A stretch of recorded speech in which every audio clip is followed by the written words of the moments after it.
አዲስ አበባን የጤና ቱሪዝም መዳረሻ ለማድረግ በአዲስ አበባ ከተማ አስተዳደር ዘርፈ ብዙ ተግባራት እየተከናወኑ ይገኛሉ። ማህበረሰቡ በተመጣጣኝ ዋጋ በሀገር ውስጥ በብቁ ባለሙያና በተሟላ የሕክምና መሳሪያ በመታገዝ የጤና አጠባበቁን እንዲያጎለብት ለማስቻል ከተሰሩ ፕሮጀክቶች አንዱ የሆነው ላፍቶ ስፔሻላይዝድ ሆስፒታል ተመርቆ ለአገልግሎት ክፍት ሆኗል። 5.4 ሄክታር መሬት ላይ ያረፈው ሆስፒታሉ በአንድ ጊዜ 500 ታካሚዎች ተኝተው ሊታከሙበት የሚችሉ አቅም ያሟላ ብሎም ለሕክምና ከሀገር ውጭ የሚደረግን ጉዞ የሚያስቀር መሆኑን የአዲስ አበባ ከተማ ከንቲባ ወይዘሮ አዳነች አቤቤ በምርቃቱ ወቅት ገልጸዋል። ይህ ሆስፒታል እስካሁን ድረስ በሀገራችን ከምናውቃቸው የተለመዱ ሆስፒታሎች በእጅጉ የላቀ ነው።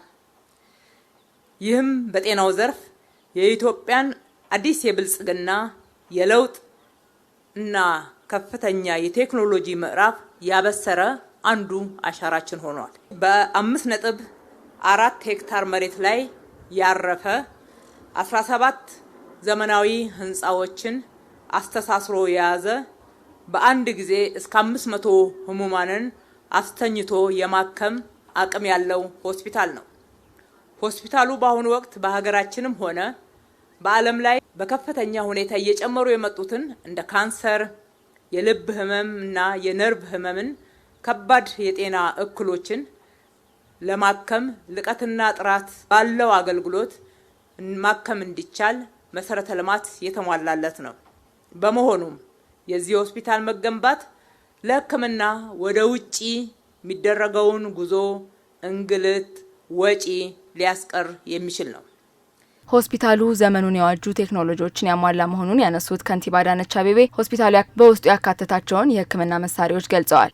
በሆስፒታሉ ውስጥ ሁሉም አገልጋዮች ወይም ደግሞ ስፔሻላይዝድ ያደረጉ ባለሙያዎች ያስፈልጉናል ማለት አይደለም።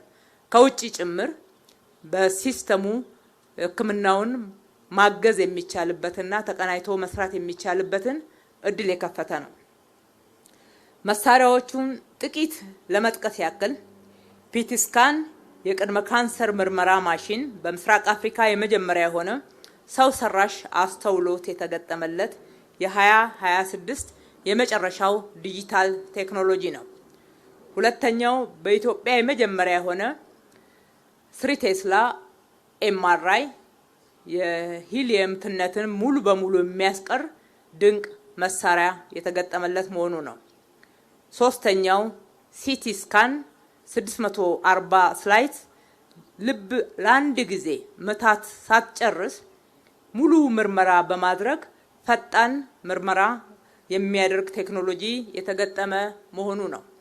በሌላ በኩል የልብና የደም ስር ላቦራቶሪ ወይም ካት ላብ የሚባለው በቀጭን ደም ስር በመግባት የልብና የአንጎል ደም ስሮችን በአጭር ጊዜ በመመርመርና በማከም በድምጽ ጭምር የሚታዘዝ የዘመኑ የመጨረሻው ቴክኖሎጂ መሳሪያ ማስገባታችን ነው። ሌላው 3D ማሞግራፊ የጡት ካንሰር በቅድሚያ ለመመርመርና በሁሉም አቅጣጫ የናሙና ምርመራ ለመውሰድ የሚያስችል የረቀቀ መሳሪያንም ማስገባትና ለዚህ ሆስፒታል ሌላው ግብአት ማድረግ ችለናል። እንዲሁም ሮቦቲክስ ላቦራቶሪ ሙሉ በሙሉ ከሰው እጅ ንክኪ ነፃ የሆነ የሰውን ስህተት በማስቀረት ፈጣን ጥራቱን የጠበቀ ውጤት የሚሰጥ በሀገራችን የመጀመሪያው የላቦራቶሪ ስርዓትን እውን ማድረግ የቻልንበት ነው።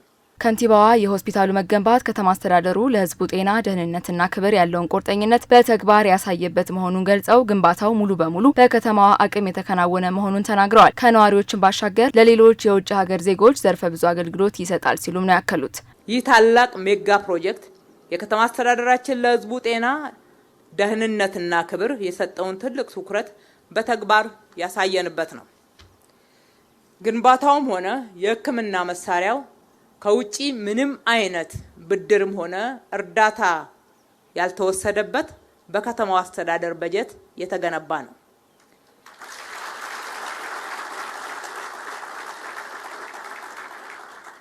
ላፍቶ ስፔሻላይዝድ ሆስፒታል ወደ ስራ መግባት ለኢትዮጵያውያን ብቻ ሳይሆን ከዚህም ወደ ከተማችን በተለያዩ ምክንያት ለስራ የመጡ የውጪ ዜጎች ከተማችን ሶስተኛው የዲፕሎማሲ ማዕከል እንደመሆኗ ለዲፕሎማቶች ወደ ውጪ ሕክምና ፍለጋ ለሚሄዱት እንዲሁም ለጎብኚዎች ለኢንቨስተሮች በከተማችን እምነት የሚጣልበት ሕክምና አገልግሎት እንዲያገኙ ሊያደርግ የሚችል ነው። የሀገሪቱን የጤና ፖሊሲ ባከበረ መልኩ ቀድሞ መከላከል ላይ ትኩረት በመስጠት ለነዋሪዎች ጤና ምቹ የሆነ መሰረተ ልማቶች እንደተሟሉላት ገልጸዋል። ሆስፒታሉ ሁሉንም የማህበረሰብ ክፍል ተጠቃሚ የሚያደርግ አሰራር መዘርጋቱንም አንስተዋል። በጤና ፖሊሲያችን እንደተቀመጠው አክሞ ማዳን ብቻ ሳይሆን ዋናው ትኩረት መከላከል በመሆኑ መከላከል ላይ አዲስ አበባን ከብክለት ለመታደግና ለመከላከል ወንዞቻችንን በማጽዳት